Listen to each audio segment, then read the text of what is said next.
ওয়ালাইকুম আরহামতুল্লাহি আবরাকাতু। প্রিয় বন্ধুরা, ইউরোপ ইনফরমেশন বাংলা চ্যানেলের পক্ষ থেকে দেশ এবং দেশের বাইরে, দূরে এবং কাছে যে যেখান থেকে আমাদের নতুন নিয়মিত আরেকটি ভিডিও দেখছেন, সবাইকে জানাই স্বাগতম। তো আমাকে অনেকে প্রশ্ন করেছিল যে ভাই, আপনি কি করেন? আসলে মূলত আমি পোল্যান্ডে কি কাজ করি বা আমার কি কাজগুলো করে থাকি, আমাদেরকে অনেকেই নক করে বর্তমান সময়ে। দেখতে পাচ্ছি মেসেঞ্জারে অনেকেই নক করে যে ভাই আমার একটা ভিসা দাও। তো আমি কিন্তু ইতিপূর্বে আমার অনেকগুলো ভিডিওতে আপনাদেরকে বলেছি যে আমি কি কাজগুলো করি। তারপর আমি আজকে আপনাদেরকে একটু স্পষ্ট করার জন্য আজকের এই ভিডিওটি। তো পোল্যান্ডে হচ্ছে আমি কি কাজ করি। পোল্যান্ডে মূলত হচ্ছে আমি একটা রেস্টুরেন্টে জব করি। সেখানে হচ্ছে ৮ ঘন্টা বা ১০ ঘন্টা সময় পাই। সেই কাজের জন্য ৮ ঘন্টা বা ১০ ঘন্টা আমি রেস্টুরেন্টে জব করি।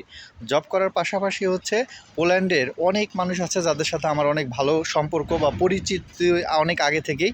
তো তাদের কাজগুলো আমরা করি, যেমন তারা বিভিন্ন কোম্পানি থেকে ওয়ার্ক পারমিট উঠায়, অথবা ডিপেন্ডেন্ট ক্যাটাগরির হচ্ছে অ্যাপয়েন্টমেন্ট প্রয়োজন হয়, যেমন হচ্ছে আপনার ফ্যামিলি আনার জন্য তাদের এই অ্যাপয়েন্টমেন্টগুলোর কাজ করি। এবং অনেকে আমার সাথে পরিচয় আছে বিদায় তারা অনেকে আমার কাছে অনেক মেসেজ করে যে ভাই, অনেক সময় হচ্ছে তারা তাদের ক্লায়েন্টকে আনার জন্য যে সাপোর্টিং ডকুমেন্টগুলো লাগে সেগুলো কিভাবে মেক করবে অথবা কিভাবে কোম্পানির কাছ থেকে নিবে, এই বিষয়গুলো অনেকে আমার কাছ থেকে জেনে নেয়।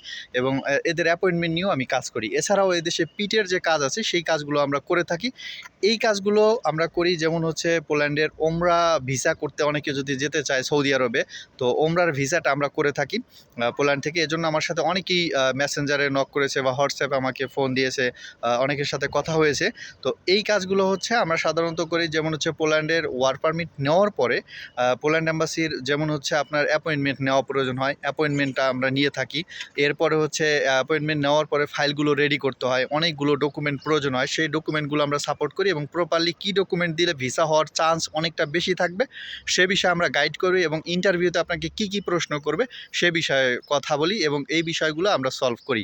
তো অনেকের ক্লায়েন্টের, যেমন পোল্যান্ডে অনেক লোক আছে বা পোল্যান্ডের বাইরে অনেক লোক আছে যারা হচ্ছে আমাদের দিয়ে কাজ করা, অথবা পোল্যান্ড থেকে অনেকে নিজে নিজে ওয়ার্ক পারমিট নিয়েছে, তারা এখন কিভাবে প্রসেস করবে সেটা জানে না, অথবা অল্প প্রসেস করেছে বাকি প্রসেস কিভাবে করবে সেটা সে জানে না প্রপারলি ওয়েতে।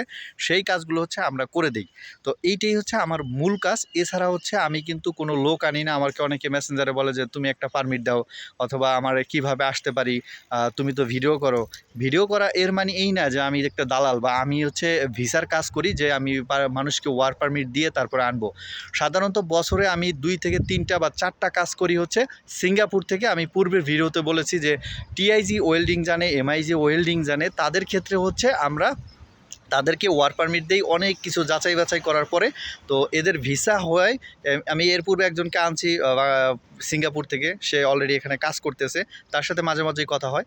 তো এইখানে কিন্তু অনেক পরিমাণে ভালো স্যালারি পাওয়া যায় পোল্যান্ডে যারা ওয়েল্ডিংয়ের কাজ করে। এছাড়াও আমরা আরেকটা ভিডিওতে আপনাদেরকে সব কিছু তুলে ধরবো যে আসলে পোল্যান্ডের বর্তমানে বেতন কেমন এবং কোন কাজের সবচেয়ে বেশি চাহিদা রয়েছে পোল্যান্ডে।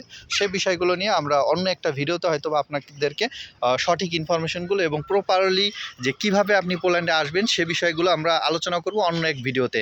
দেখেন, এর বাইরে যদি আমরা যে সার্ভিসগুলো প্রোভাইড করি, যে অ্যাপয়েন্টমেন্টের সার্ভিস, তারপর হচ্ছে ফাইল রেডি করা, এম্বাসি ইন্টারভিউ গাইড করা, এইগুলোই কিন্তু আমাদের মূল কাজ। এর বাইরে কিন্তু আমরা অন্য কোনো কাজ করি না। এবং আমরার ভিসা এবং এদেশের পিটের কাজ এইগুলো আমরা করে থাকি। এছাড়া এর বাইরে যদি কেউ আমাদেরকে নক করেন তখন আমাদের বিরক্ত লাগে। অনেকেই আমাকে মেসেজ করে যে ভাই, আমি অনেক অসহায়, আমার হচ্ছে একটা ওয়ার্ক পারমিট দেন, আমি অনেক স্বপ্ন আমার ইউরোপে আসার জন্য। ভাই, আমি তো ইউরোপে আনার জন্য কোনো দালাল না বা এজেন্সি না।